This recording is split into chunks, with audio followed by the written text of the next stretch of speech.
Oh, hello, everyone. I wasn't sure if that went live, but today we are going to be talking about one of our favorite hyperdocs. We've both done this hyperdoc to start the school year. We wanted to give you some ideas, some things that you might want to do this year now that most people have technology. I have heard there are still schools who don't have one to one. I don't know what they're thinking, but so it comes from our update, the update of our Google Infused Classroom. Thank you, Tanya. And in it, we've updated the part on HyperDoc. So we're going to be showing you a HyperDoc today, one that both Tanya and I use. They look different because we're different teachers and we made them look different. So I'm going to be sharing first this HyperDoc that we used, and it was based around the essential question of what do you desire? And I loved it doing this HyperDoc at the beginning of the school year. We did it remotely. It would work just as well or better in a face-to-face classroom, but it's an opportunity for me to get to know my students as they tell me what they desire through some of the activities that we're going to do, and they create something. So it also gives them an opportunity to learn the tech in a less stressful way. So this is a hyperdoc, and the thing to know about hyperdocs is that hyperdocs must have an explore, an explain, and an apply section. And if I go through this, you can see there's the explore. Normally, I don't call it that, but I kept this because I was working with a teacher and I kind of wanted to break this down and show this. But you'll notice there's also an engage. And hyperdocs can have more than explore, explain, apply. That's fine. But at the core, they must have an explore, which activates curiosity, and explain, where they explain, get the concept explained to them, and then they're going to apply and demonstrate knowledge. So in this particular manifesto, I changed this out a little bit, but we started with a video from this guy who was giving a commencement speech, and he chooses all these really cool phrases of things you should do with, like, as you get older. And it's called "Everybody's free to wear sunscreen" because that's what we know. But here are the other things we don't know: that when you get older, you'll look back on life and you'll wish you had done certain things, and that's what this is about. And so in this part, I'm like watching the videos with kids. We're stopping, we're talking, we're building word lists, we're looking at word choice, and so that they can see how important certain words are. And we do it again with more than one right answer and a pep talk from Kid President who said, "Stop being boring." And he talks and gives you like um, a pep talks, hence the name. And the kids from that begin to explore these word choices and what it means to be inspired. And what do you actually desire? Do you desire not to be boring? Now we come into the explore section and we look at, we're going to be creating a manifesto, but we're going to give a little hint now about a manifesto. And that manifesto is done on video and on paper. We compare and we talk about it and we look at what makes this really a kind of a cool thing. And you could be doing this manifesto as maybe a history teacher, as a, what would the manifesto of a historian be? What would the manifesto of a scientist be? And also, what would they desire if you didn't want to do it just to get to know them? Although I love the idea of just getting to know them and building that culture in your classroom. And then finally, we came down to this common lit collection of what it means to be happy. Kids read that. We did a lot more, actually. I added a bunch more into this. But then my students went to a Google Doc and they started to curate when they saw really cool word choice. And we started to read some short stories and we would curate when an author used like something really cool, and they were doing that all along the way, and that was kind of activating their curiosity. Then it came to the explain section. Now they need to know what a manifesto is because we're going to be creating one, and most kids don't know what a manifesto is. So we went and looked at different types, one from Holstein, one from Lululemon, some other ones that are out there. And then in the apply section, they're actually going to begin to create their own. So what we did is we went over here to another class from some class in Pleasanton, I believe. These were their manifestos, and we broke them down and we were like, what works here? And they're like, well, the background's a little dark. I don't really like that one. And we would look at them, and this one was too, like, way too crowded. You didn't know what was happening. You didn't know it really said believe. It seemed like it was live. And so we broke it down. And then after we broke it, like this one was like they went to town on this. Because he's using the background, Yeah, but the now watermark. I have that because of Canva being free. And you can do this in Adobe Post. You can do it in Canva. That part's not important. The important part is allowing them to create and also unpack what works here. This one doesn't work. So like we barely found any that we liked, and that spurred in my kids the ability, I think, once we chose Canva, once we went into Canva to really create. And so this is one of my students. Her name's Arrow. Love the name. But she created hers, downloaded it, and then she came over here and talked about it. I'm going to show you what we did next because I think that's the biggest, best part. But you can see she looks like a graphic design artist here. I love this one. This girl, I play like a girl, and that's how I win. I've even used that some. And all of her quotes, what happened was is they curated these lines in their Google Doc, and we looked at it for a theme. What did you love? And it was positivity, or for don't forget to live. Like, and once they found their theme, they went back and found quotes that kind of helped. They could use the lines from the authors that we examined, but they created these manifestos. And you can do this in like a week. I took a lot more time because we read short stories, we looked at poetry and things, but that could be your first week activity to get to know each other, to see if they're good online, to see if they can get images, to see if they understand fonts. And so this is what they created. Now I've showed this particular you like experience a lot, but the thing that was the game changer for me is having my students go into Flipgrid and explain their thinking behind their manifesto, not just the written portion, because that's easy to do and the kids can craft it and get help and whatever. But I want you to listen to this about Audrey. Hi, my name's Audrey, and this is my manifesto. One thing I'm proud of is how it came out. Like, I really like the quotes that I put on there because they really speak to me. Like, stop worrying so much. I need to always remember these things.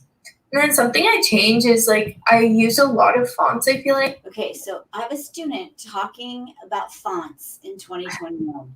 Yes, please. Everyone should be talking about fonts. I know a lot of teachers who should be talking more deeply about fonts because I see some of the copies they make in their Arial 0.9 that's not really appropriate for some of the stuff.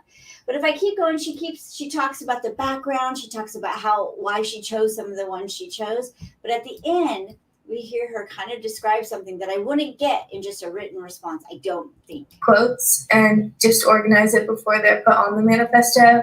Then the last thing I learned is the power of words. I always knew words were meaningful, but these quotes, like I said before, really.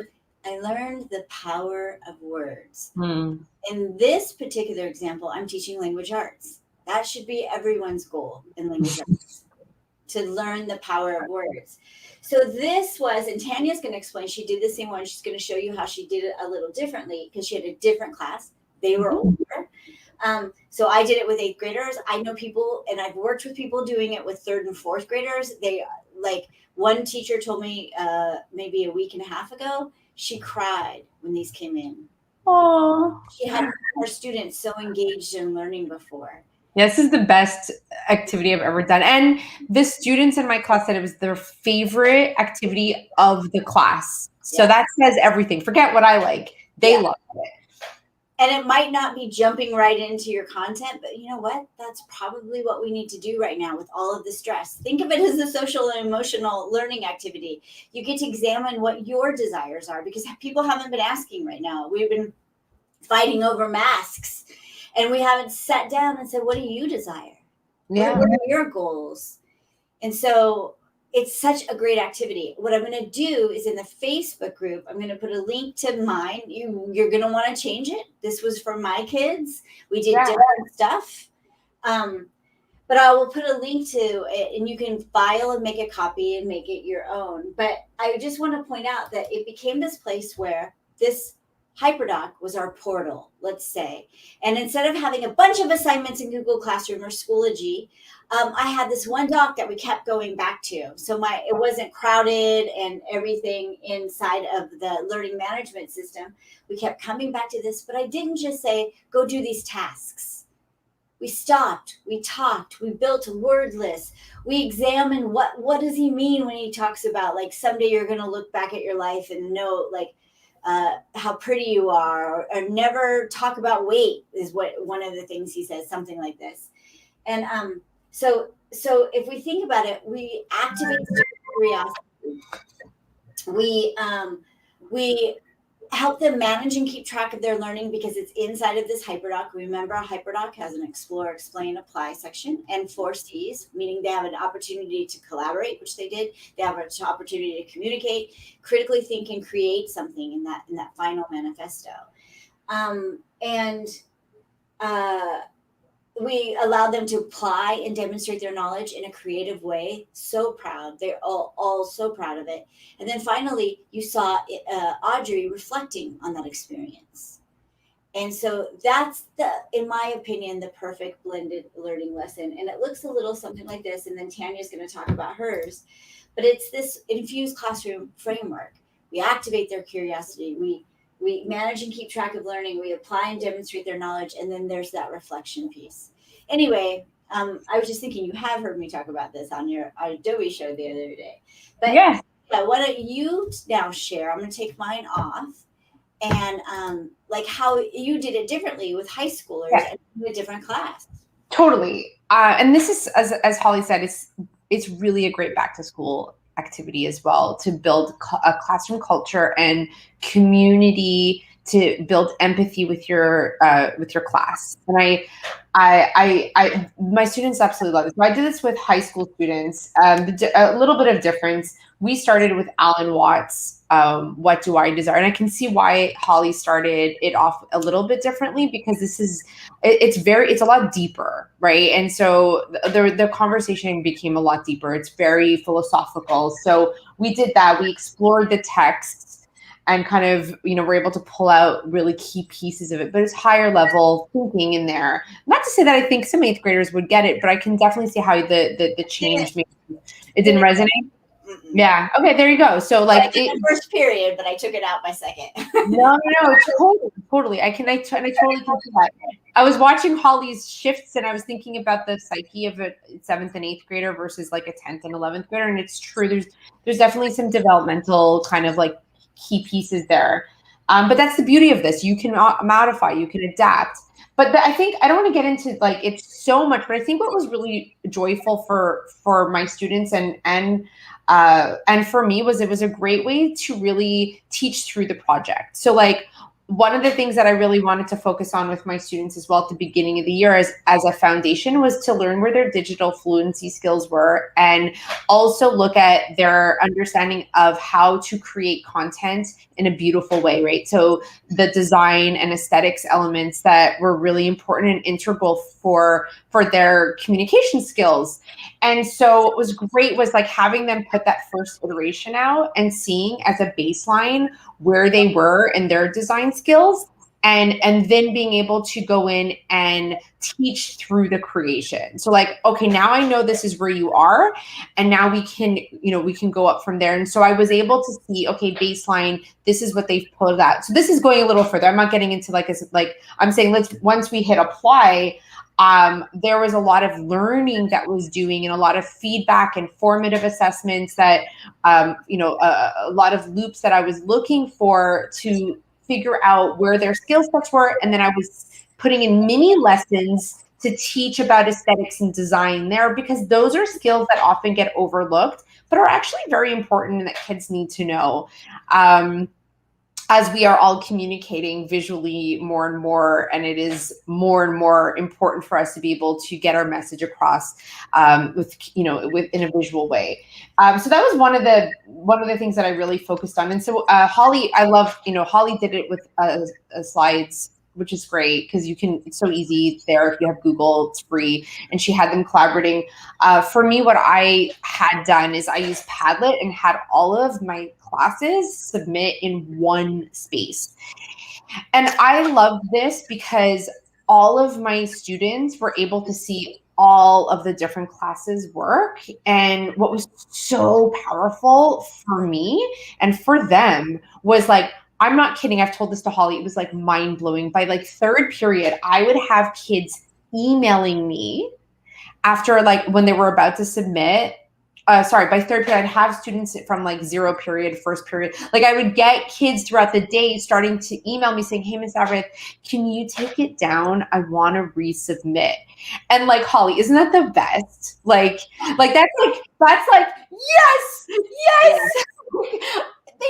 Because they were learning through others. They were looking at how some people might have used tools in different ways, and like they were looking at the effort, even just the effort level that some people, and they were like they wanted to step it up. So that's one of the things that I love, that I think was so powerful, was this ability to be able to publish, and for an audience, and like for them to really feel proud of their work and want to do redos. Mm-hmm. So I wanted to share that. Instead of you having a red pen and being like, this is not what we, like they're self-assessing, they're self-correcting. It's beautiful. Yeah. And then one of the things that I did with it was I turned it into a compilation because there was such a positive, it was so positive that the students were so excited about it that I thought it would be really fun to share with other teachers, with their parents. I compiled this with the permission of my students, of course. And I was able to share that out with parents as well, which was really fun, and kind of highlight their work. So we put that into Spark page and a video, and kind of I was able to kind of compile that from the year. So they loved having that memory and being able to share it as well. And you also had them reflect on that Padlet, correct? When they turned it in. Oh yeah, totally. Yeah. So then it was cool because they were like reading each other's manifestos, their reflections. They were really learning about each other. And I'll say this, and I know everyone is crazy getting ready for school, so we won't keep all of you for so long. But I'll say this: my friend Julie was just here. She teaches 10th grade English, and she loves this project. And she was just saying she's going to start the school year with this. And then she said she's going to print their manifestos out and put them in her class, like as part of the decor for the beginning of the year. And I think that's so powerful because the students will be able to have that as a gallery. And I think it's just a warm place. And if you have a classroom, to be able to build it through the lens of your students and their words is incredible. So I'll leave with that. Yeah, and I just want to say, I always think now in 2021, we just went through a pandemic, and so we all had to use our QR readers to read menus. And before I would do these QR codes, and no one would ever even know what to do with them, everyone knows what to do with a QR code now. So how cool would it be with Audrey's thing where she talks about her manifesto, if I print it out from Flipgrid, and I'm going to come back over to mine and show you how you do that. Might not be able to go into it and do it. But Flipgrid allows you, and I'm going to take it down, to QR code that response. And so if the person is using their iOS device, it becomes an augmented reality where you would have that manifesto. You'd have a QR code in the bottom right hand. Oh, I love it. Yeah. And then Audrey comes out and says, this is my manifesto, and here's what I'm proud of. So that, I just don't think parents should be walking down halls. And I understand parents aren't going to be walking down halls for a while. But once they are again, there should just be a QR code. You should just walk into a school and you can't leave because you go down the rabbit hole of learning why these kids made the projects that are on the wall. I love that. That's really cool. That would be great. I think that's a great addition. I love it.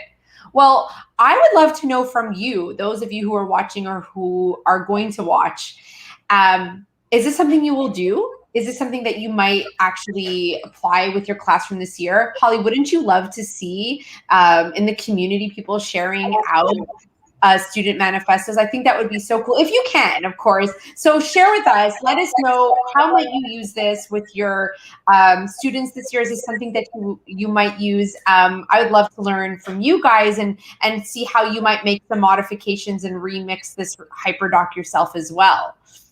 And, there's a great thinker out there who says we need to give kids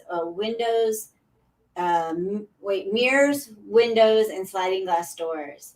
And little project is a mirror. They're looking at themselves, and they're looking at themselves more deeply, and they're not looking at some person who's a writer, who's not even of their same race, who's not even like someone that they might connect with. They're becoming the writer. They're becoming the person, and it's a mirror. It's also a sliding glass door for other kids to see inside of their life, and a window, all of it. And so it really is a way to be also culturally responsive in your classroom as well, to allow kids that opportunity to express who they are with pride.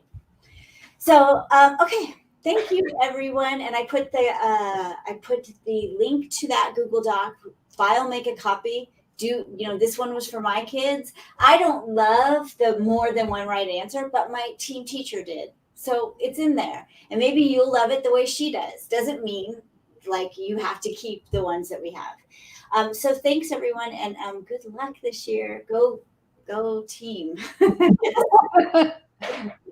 Okay. Bye, everyone. Thanks.